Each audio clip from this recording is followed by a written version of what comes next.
Part 7. Body Practices. Ejaculation should be converted or consciously chosen. There are many physical and spiritual reasons why ejaculation should be converted into non-ejaculatory whole body, brain, and heart orgasms. But there are also relational reasons.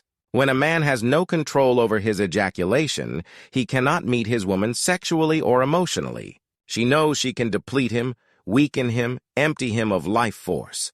She has won. When a man ejaculates easily, he creates ongoing distrust in his woman. At a subtle level, she feels he cannot be trusted. She and the world can deplete and depolarize him easily. This subtle distrust will pervade the relationship. She will not only doubt him, but actually act to undermine his actions in the world. By undermining him, she demonstrates and tests his weakness, but she also hopes that through such tests he can learn to remain full. You won't be willing to bypass ejaculation until you have experienced the much greater pleasures which lie beyond it. In the meantime, notice how you feel in the minutes and days following ejaculation. If you have accumulated a lot of tension in your daily life, ejaculation will afford you with temporary release and relaxation. But as you live your life with more and more true purpose, you won't accumulate so much tension during the day. Then you will discover that ejaculation, for the most part, actually depletes and weakens you. It feels great for a few moments, but the price you pay for the genital sneeze of ejaculation is a much higher level of mediocrity in your daily life. You will find that you just don't have the extra gusto necessary to live your life with utter impeccability.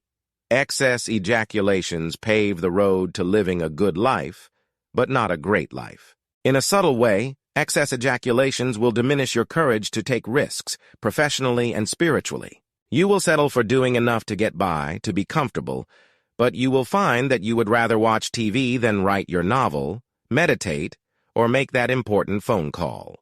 You will have enough motivation to live a decent life, but ejaculations drain you of the cutting-through energy that is necessary to pierce your own wall of lethargy and slice through the obstructions that arise in the world. Your gift will remain largely ungiven. Your woman can feel all of this. She may be sexually turned on by making you ejaculate. It may please her in the short run. She may even say she feels sexually unfulfilled if you don't ejaculate.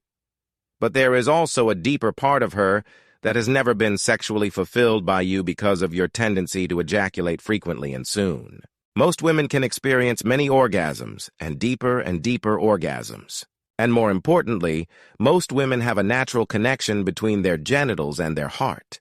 When you ejaculate and lose your erection, you are probably depriving your woman of her fullest capacity of heart reception and expression, which is evoked by relaxed, loving, watery hours of your fearless and unstressful genital penetration. It is not simply your genital penetration that touches her deeply, though.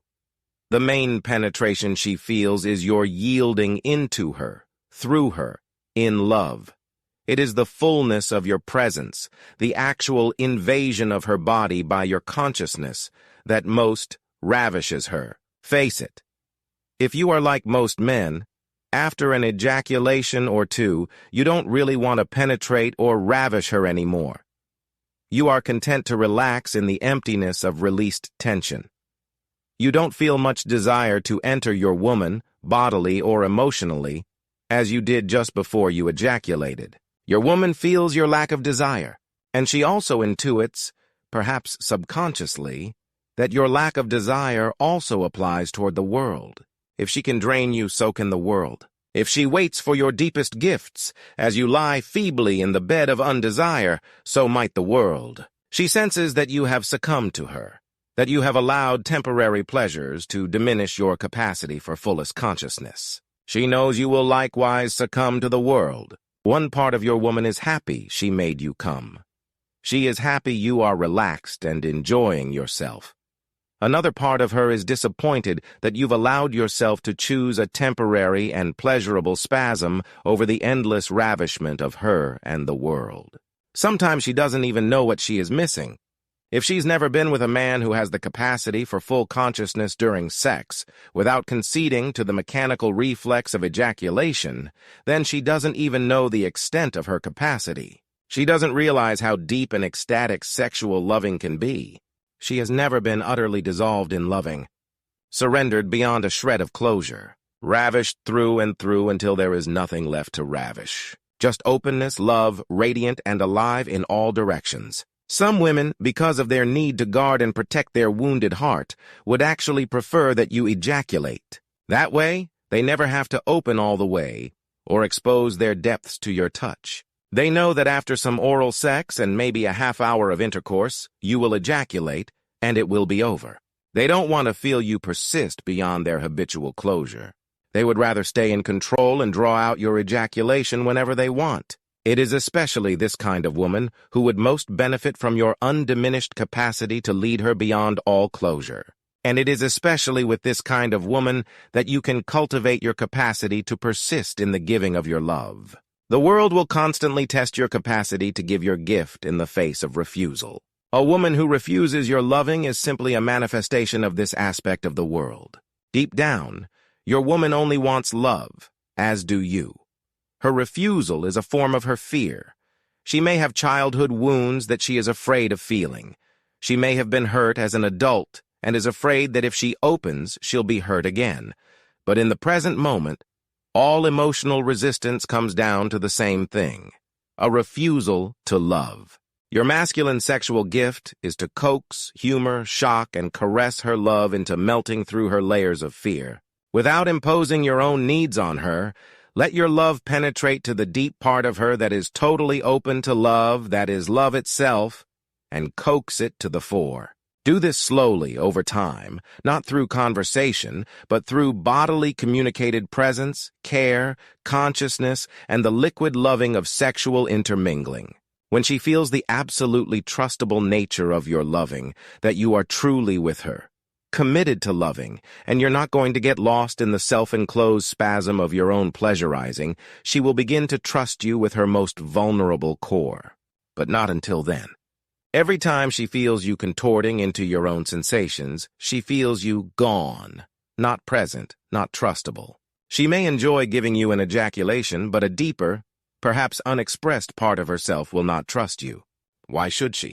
Why should she expose her deepest part, her most vulnerable heart, only to have you convolute in a paroxysm of self-possessed gratification, followed by your withdrawal into post-ejaculative relational non-interest? Every time she sucks you into an uncontrollable need to ejaculate, she has conquered you. She controls you and masters you. She is in charge, sexually, no matter what manly gestures you make before ejaculating.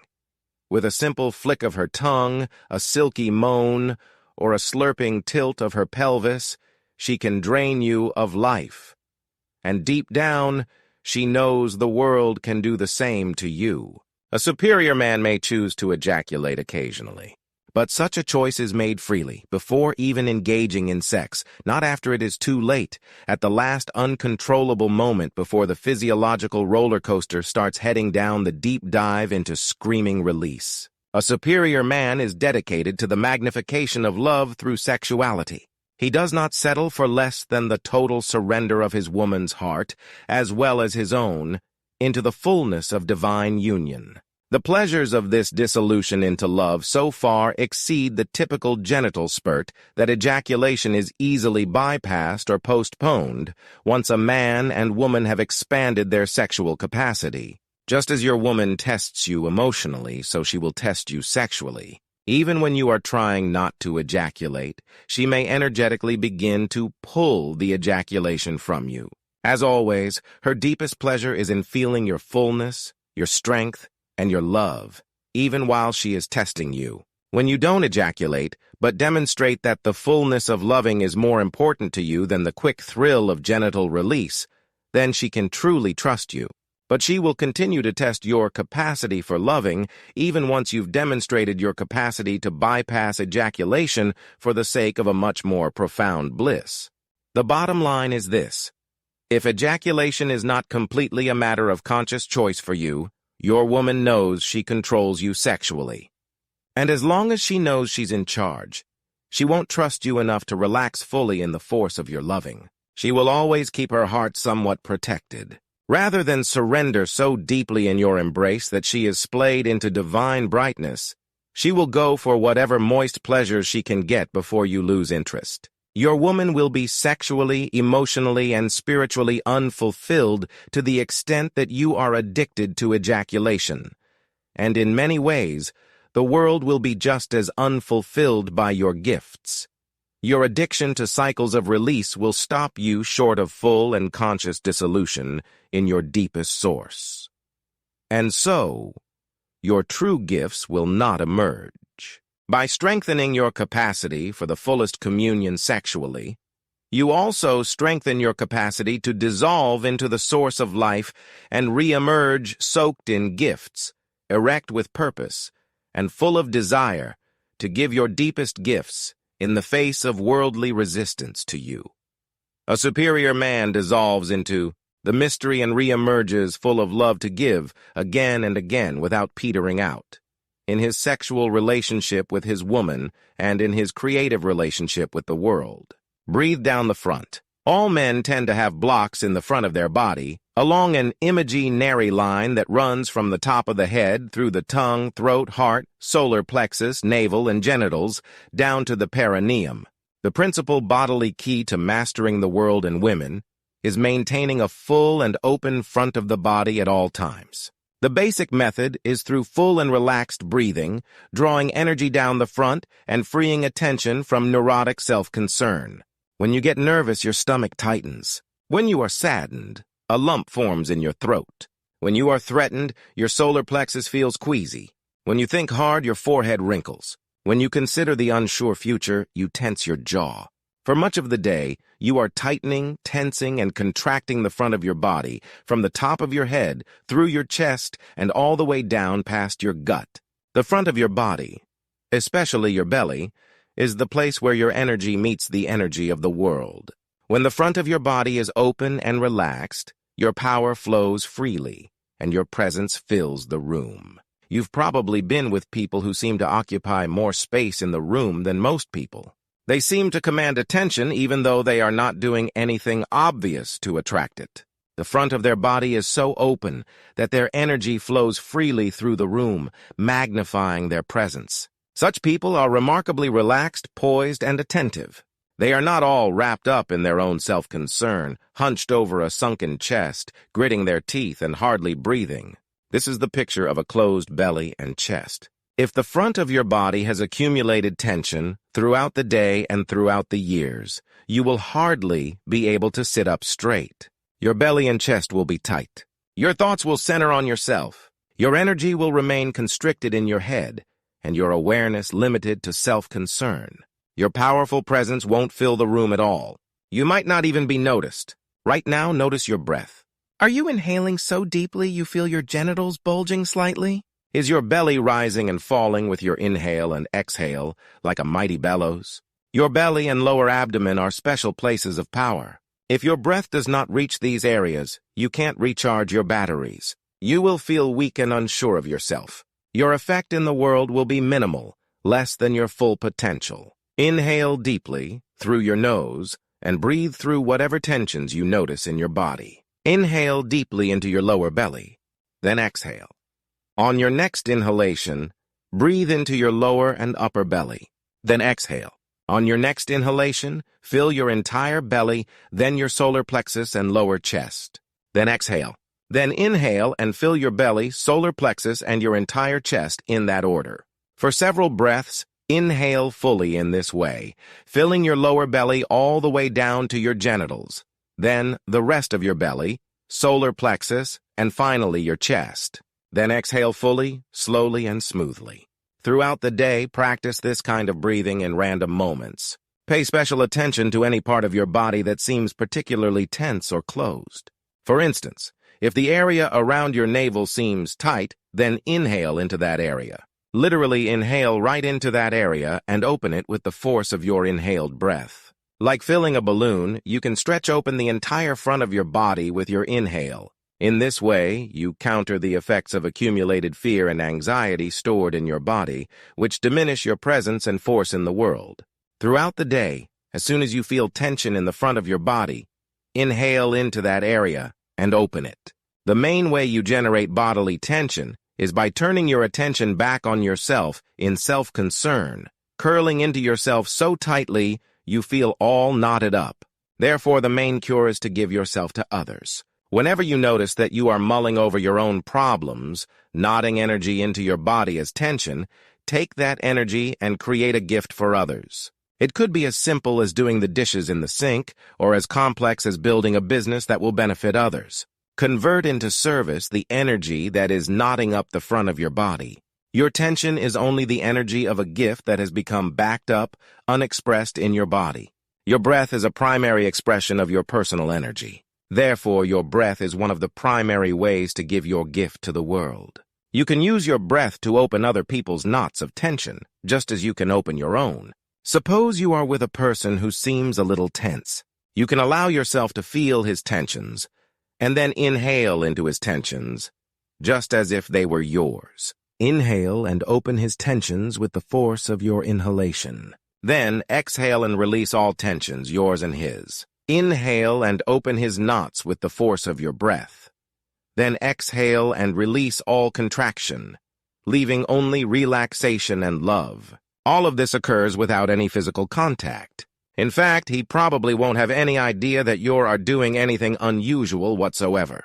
You could do this practice at work, with your lover, or with a whole crowd on a bus. If you are alone in your home, you could imagine all the tension in the world and inhale the force of life into this tension to open it up. Then exhale, releasing the tension into love to be dissolved, like a handful of salt released into the ocean. By practicing this form of breathing, you uncurl your attention from yourself, alleviating the knots of contraction in the front of your own body. And at the same time, you assume your true status as servant to others, who also, in their own way, are serving you. These kinds of practices may seem odd to some people.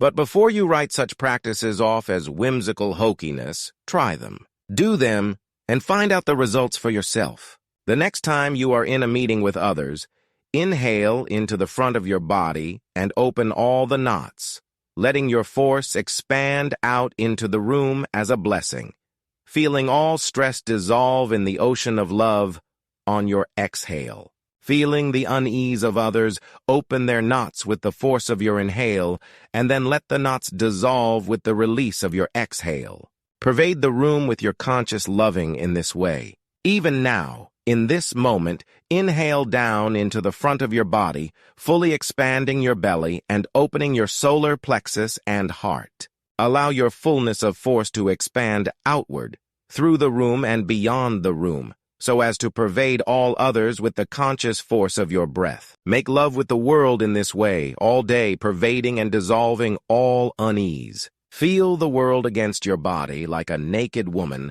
vulnerable and alive, and allow the front of your body to press into and through the world's body, liberating the knots of accumulated pain. Also, when sexually embracing your woman, use your breath to open her body and heart in exactly the same way. Fill her with the force of your loving inhaling down through the front of her body as if it were yours, filling her genitals, belly, and heart with love energy.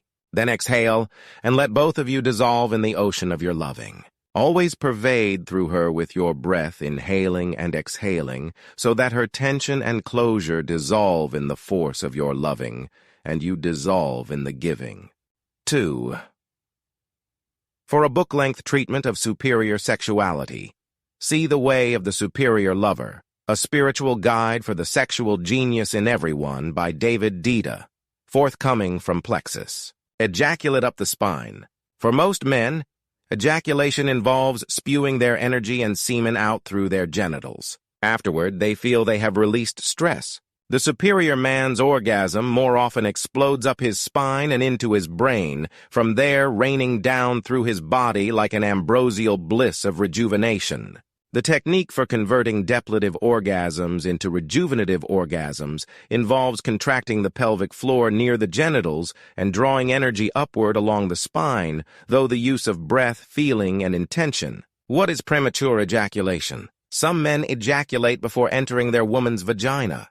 Others ejaculate after 10 minutes of sexual intercourse. What matters is not when you ejaculate, but how deeply you are able to commune in love, with no boundaries, through the form of sexual embrace. If your ejaculation signs the end to your session of loving before both you and your woman have fully opened yourselves, then your ejaculation is premature. If you are like most men, your first sexual experiences as a teenager involved masturbation. Masturbating over and over ends up conditioning your body and nervous system to an habitual sequence: genital stimulation, mental fantasy, building up tension, and ejaculating. Teenage masturbation is essentially an exercise in fantasy, done alone, without much love or even human intimacy. By the time most men are having sex with women, they repeat the same sequence they learned while masturbating. Sex has become a road toward ejaculation, a road paved with internal imagery, self-enclosure, and the desire to release tension. To realize the full potential of sex, you must learn how to recondition your body and nervous system. You must learn how to unhabitualize the mechanics of your ejaculation and convert your orgasm into a massive profusion of energy which deepens, not ends, the lovemaking session. The first step is undoing the habits you learned while masturbating as a teenager. Instead of tensing your muscles as you become sexually stimulated, learn to relax them. When you notice your face squinching up, relax it. When you notice your breath getting fast and shallow, slow it down and deepen it. When you notice your belly tight and your chest hard, open your belly and soften the area around your heart. The next step is to redirect your attention. Learn to feel your partner more than your own. Sensations during sex. Rather than curling attention into yourself and feeling the pleasures moving in your own body, feel outward, into, and through your partner. Feel your partner more than you feel yourself. Feel her movement, her moans, and her internal energy. Eventually, with practice, you will be able to feel through your partner as if your partner's body were a doorway into a vast open space of energy, light, and awareness. This unobstructed feeling is the basis for true lovemaking. Extend your love out beyond yourself and in time, through and beyond your woman. This takes practice, since there is a strong tendency to focus on your own physical sensations, especially during times of intense sexual stimulation.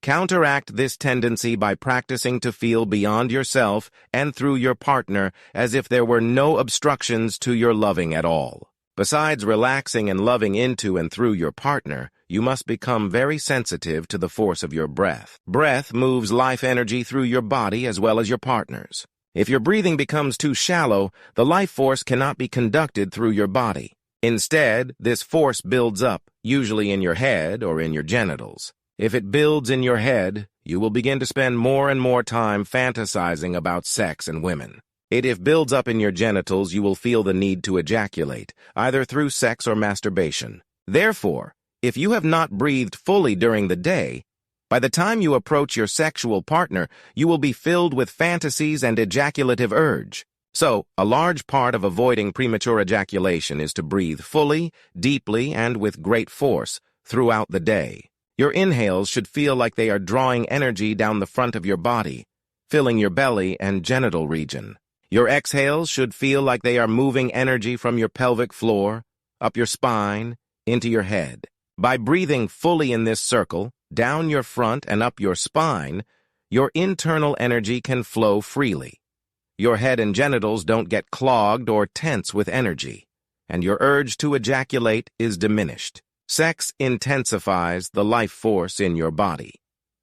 As you become more and more stimulated, your breath quickens, and your body begins to writhe with energy, which tends to become focused in the genital region. Unless you are careful to move this energy with your breath, it will build up in your genitals and cause a pressure that wants to be released through ejaculation. There is a specific exercise you can perform throughout sex and also during the approach to orgasm.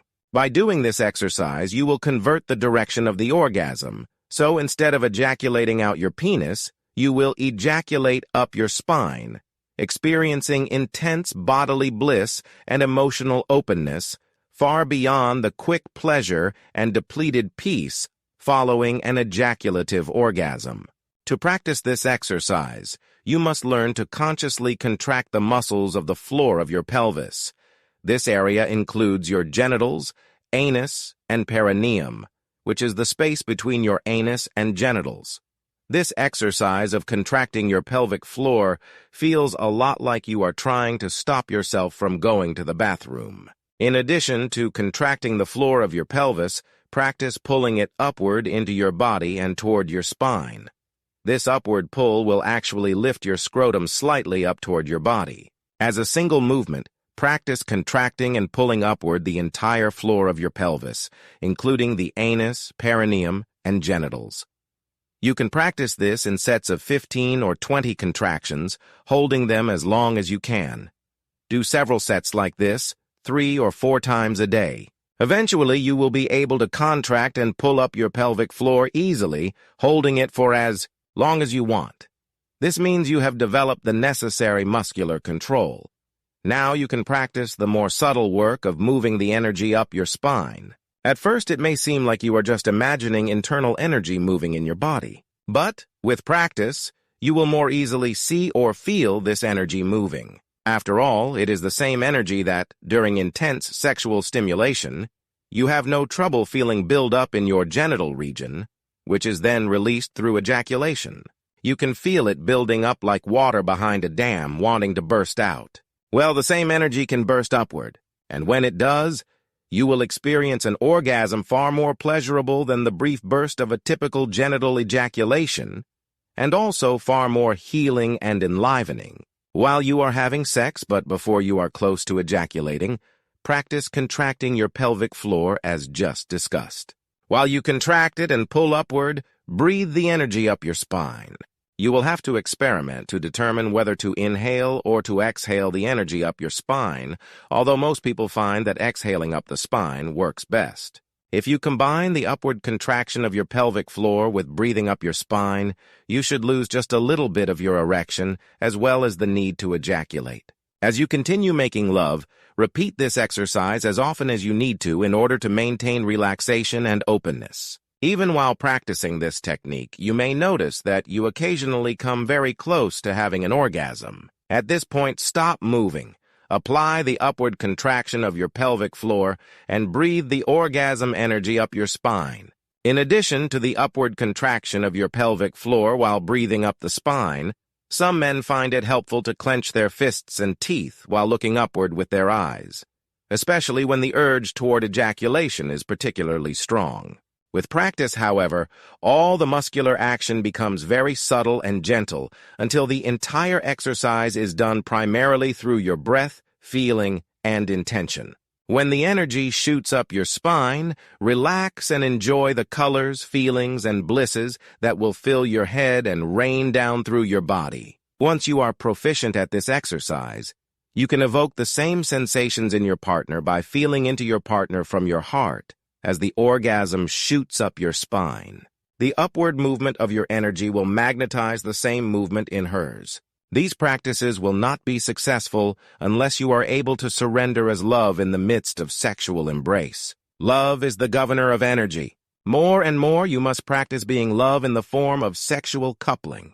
Regardless of how tough your day has been, regardless of the burdens you face in your life, sexing should be a time of practicing love. Like meditation or prayer, sex should be a special time of practicing opening your heart and giving love fully into and through your partner and in communion with that which you hold most sacred. If your heart is closed, your energy will be obstructed, and you will never be able to convert your spurt to a lightning bolt of love. If you don't practice love, your sexual energy will be governed by old habits of body and emotion, which are all about the tiny commotion of ejaculation. So if you want to expand sexual bliss as fully as possible, remember that your emotional disposition is far more important than the technical exercises themselves. Because each individual is different, you must experiment and discover which techniques, done as exercises of love, work best for you. With practice, you will easily be able to experience deep, non-ejaculatory orgasms that shoot up your body as light, leaving your heart wide open, your energy enlivened, and your body reverberating in bliss. You will be able to make love for as long as you want, and sex will rejuvenate rather than deplete your life force. In summary, this is what to remember as you experiment and discover which techniques work best for you. 1.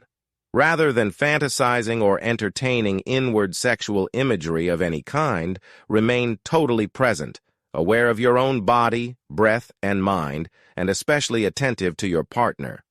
Break the masturbatory habit of inward fantasy by consciously practicing sex as a relational play of love with your partner. 2. Keep your body and breath relaxed and full. Especially keep the front of your body relaxed so that your belly is vast and your heart is soft and wide. This will help prevent too much tension from accumulating in any one area. 3.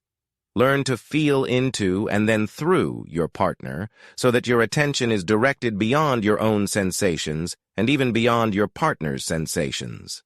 Practice feeling outward without limit, as if you were feeling to infinity. In other words, whatever you are feeling, feel it fully and then feel through and beyond it, so that sex becomes a constant feeling through and beyond every sensation, rather than focusing on any particular sensation. 4. Throughout the day and during the sexual session, practice breathing so that your inhalation moves energy down the front of your body and the exhalation moves energy up your spine. Excessive chronic thinking or addiction to ejaculation is often a sign that your energy is blocked and you are not yet breathing fully in this circle throughout the day. 5. During sex, occasionally practice the upward contraction of the floor of your pelvis while breathing sexual energy up your spine so it fills your whole body. Especially as you begin to approach orgasm, you can combine the upward contraction of your pelvic floor with breathing up the spine in order to shoot your orgasm up into your brain and even out through the top of your head, rather than down and out your genitals. This upward orgasm will then feel like it is gently seeping down through every cell of your body, saturating you with thick, open light. These techniques will be less than effective unless you practice love during sex.